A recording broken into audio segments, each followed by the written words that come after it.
Nous avons tous vu les conditions qu'a posé les M23, même si le communiqué a été retiré par Laurence Kanyuka. Nous nous posons des questions de savoir, est-ce que le M23 est en droit d'apporter des conditions plus de 20 avant de signer l'accord avec le gouvernement congolais? Non. Pourquoi? Le M23 a échoué.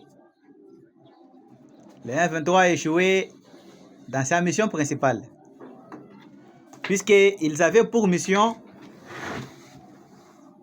de faire partir le président Félix Tshisekedi des forces. Nanga l'avait dit que le 30 juin, ils seront à Kinshasa. 30 juin 2025. Aujourd'hui, nous sommes en 2026. Plus de 4 ans après, le M23 n'a pas été à mesure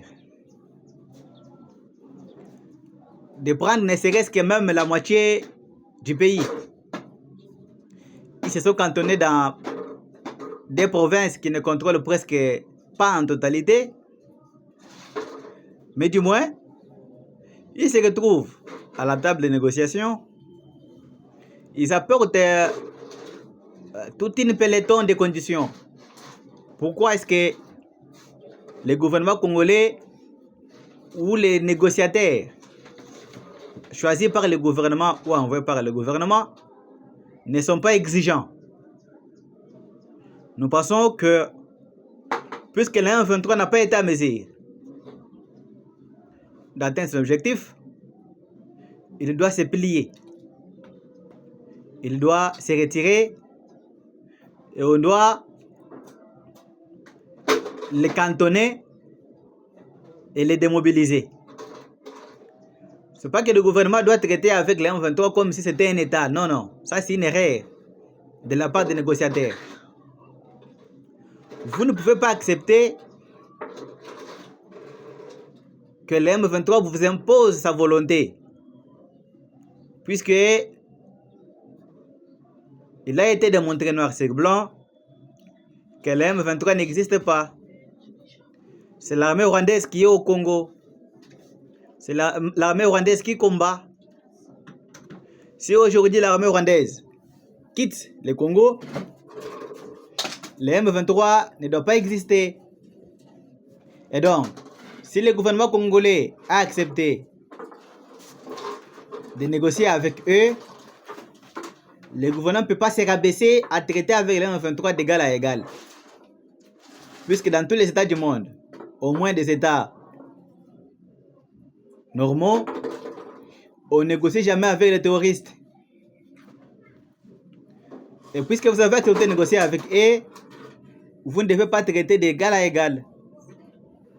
Les négociateurs du gouvernement doivent repenser la stratégie, puisque le M23 est un mouvement rebelle. Les rebelles, on les écrase. Les rebelles, on les étouffe. Et il y a ceux-là qui sont arrêtés, il y a ceux-là qui sont condamnés. Nous avons vu la déclaration signée ou le communiqué de presse que le gouvernement a signé avec le M23 sous la médiation du Qatar et des États-Unis d'Amérique, de l'Union africaine et tant d'autres. Nous nous disons, c'est une bonne chose que vous ayez parvenu. C'est une bonne chose que vous ayez parvenu à un communiqué final pour l'aide humanitaire, car les populations de l'Est ont tant souffert.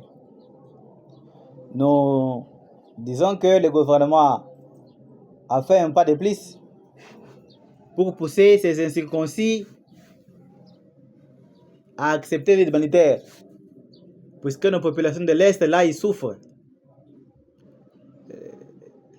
Ces personnes souffrent, vous ont souffert. Au moins, ils vont avoir les médicaments. Au moins, ils vont avoir l'aide humanitaire et des intrants.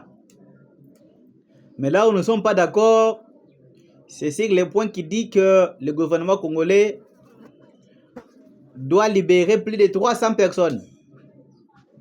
Et les M23 vont libérer les prisonniers si c'est une cinquantaine. C'est là que nous ne sommes pas d'accord. Nous ne sommes pas d'accord sur le point qui dit que le gouvernement congolais doit rester ferme. Doit rester ferme sur les condamnés du M23, comme les Nanga et les Bissimo et tant d'autres. Puisque ces gens sont sous sanction des États-Unis d'Amérique, ils ne peuvent pas bénéficier de l'amnistie. Aujourd'hui, ils demandent l'amnistie. Est-ce qu'ils sont en mesure de ressusciter toutes les personnes qu'ils ont tuées?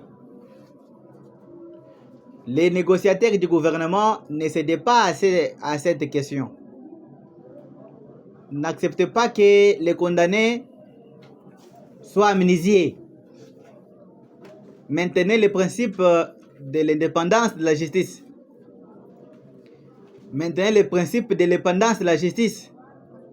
Ne commettez pas les mêmes erreurs que Kabila, qui était lui-même du M23, qui a amnistié ses frères et ses Rwandais, qui ont infiltré l'État congolais jusqu'aux dents, jusqu'à la moelle épinière. Et aujourd'hui, nous en souffrons de plusieurs manières. Oui, c'est bien de négocier, mais non à l'amnistie des membres du M23. Non à leur réintégration de l'armée. Non dans leur intégration de la police. Non dans leur intégration de la politique. S'ils veulent que le conflit se termine par le dialogue, qu'ils acceptent le cantonnement, qu'ils acceptent d'être démobilisés, qu'ils acceptent d'être réintégrés dans la vie civile.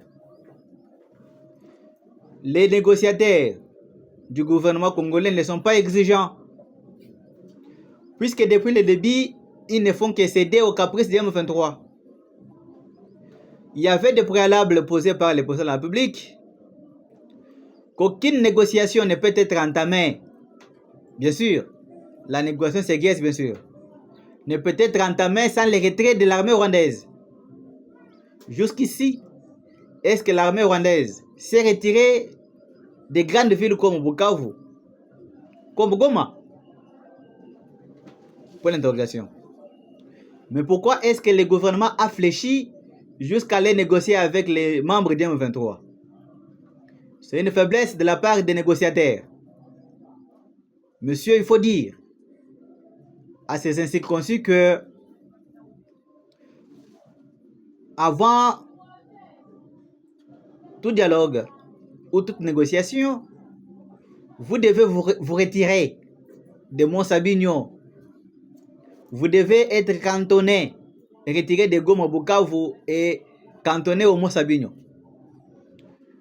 Nous avons appris que le gouvernement rwandais est entré, Paul Kagame est en train de construire un camp militaire à Nyangezi.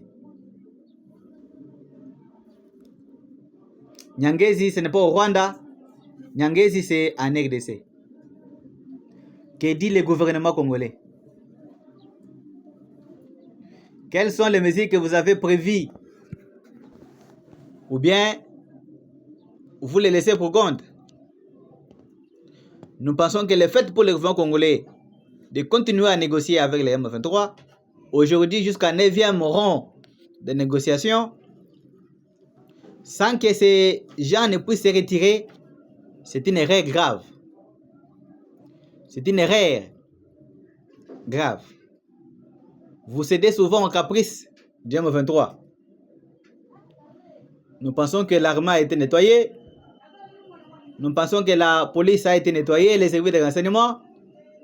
Nous pensons qu'avec l'aide des Américains, nous pouvons vaincre les M23.